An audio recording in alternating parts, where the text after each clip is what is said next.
We just heard there from the government saying that the Chancellor and the new Prime Minister are at one with their vision for the country. Do you agree? No, I don't, and I think the last 3 weeks have been, quite frankly, a disgrace and an embarrassment to anyone who cares about this country and the people who live here. I mean, look, the damage has been done already. You know, whatever moves we see from the Conservative Party, whoever gets a chance of being Chancellor this month or whoever, frankly, is Prime Minister by next week, people's mortgages are higher than they needed to be.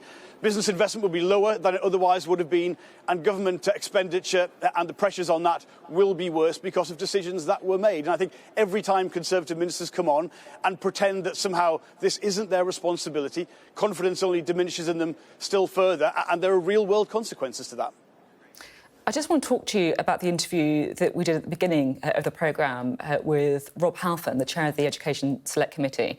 He accused the government of blowing up the party and the country and said that Liz Truss's government was treating the country as laboratory mice to carry out ultra-free market experiments.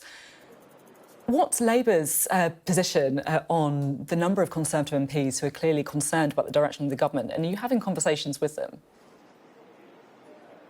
Well, look, we're always open for conversations, but quite frankly, what this country needs is not conversations in Westminster. It needs a general election where the public will get their say on the future of government policy rather than it being decided anywhere else. I mean, let's just look at you know, who is in charge of this government? What are this government's policies? Which bits of the budget still apply? I genuinely don't know the answers to those questions, and frankly what is required is fresh ideas. I think that requires a Labour government, and I don't see how the Conservative Party keeps believing it can change Chancellor or even leader without the public having their say. I just want to talk about reports in the paper that the government's now considering delaying the 1p cut in income tax. Now, that would, of course, mean that in some ways Labour are further to the right than the Conservatives on tax, because you said that you'd back the 1p cut to income tax in April next year. Is that still your position, or are you changing with the government? Well, look, our position has always been that personal taxes in the UK are high because growth has been so low, so dismal for the last 12 years. So we've been completely consistent in endorsing that change. Now, clearly, what I need to know, what we all need to know, is what the state of the national finances really are after this incredible damage that the Conservative Party has done to them. So I need the OBR forecast in order to make any kind of assessment around that, and I think that's the only reasonable position to take. But we are confident that we could have a higher level of economic growth than the Conservative Party, because our policies are not based on, you know, this misplaced sense of trickle down by cutting taxes for people at the top. Ours are based on long-term business investment and long-term industrial strategy. But clearly, Sophie, I need to know what the real picture is. We all need that before we can make any further decisions. And to be frank, we don't know which bits of the budget still apply or not this morning. Do you think that some people listening to you might be a little bit concerned, though? You know, you're saying there about, look, don't worry, our growth will be higher than the Conservatives' growth. After what's happened over the last month with, you know, the argument that, look, you perhaps don't need the same fiscal constraints because growth will be high. Don't you think people will think, oh, yeah, I've heard this one before, higher growth, that means we don't have to be as responsible with the finances, and just won't buy it?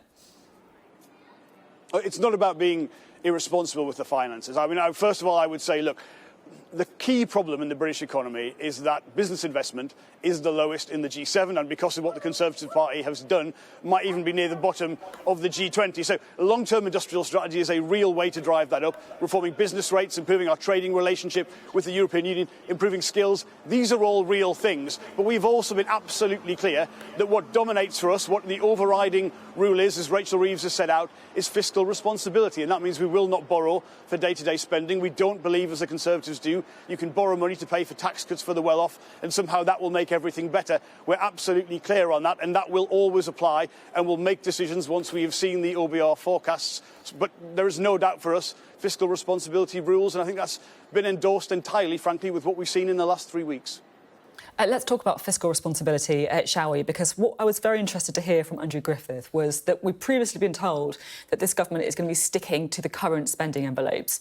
That is now not necessarily true, he says. All things are on the table. So that does potentially mean spending not rising as fast as we were expecting. Would a Labour government spend more than the Conservatives on public services? but we would only spend more on day-to-day public services where we can identify additional revenue that would pay for that. So, for instance, abolishing the non-dom rule brings in over £3 billion. We would tax private equity income differently to how the Conservatives do it. So we're absolutely clear on that. I do want to say, however, any spending cuts the Conservative Party brings forward are entirely of its own making. I mean, Liz Truss did give a commitment in Prime Minister's questions on Wednesday, where she said absolutely there would be no spending cuts. But anything they bring forward will be solely on them and their incompetence. And quite frankly, looking at the state of the NHS, the criminal justice system, law and order in this country, I don't see where they're going to get a lot of this money that they're hinting at. So, look, our spending envelope would be different because we can identify additional revenue that we would bring in. And frankly, we'd borrow less money because our windfall tax would be more extensive than the Conservative one. So we're clear on that bit. But if the Conservatives think they can do austerity again, the state they've left the country in after 12 years, I think they really need to think quite seriously about where they'll get that money from. Does that mean that tax will go up under Labour?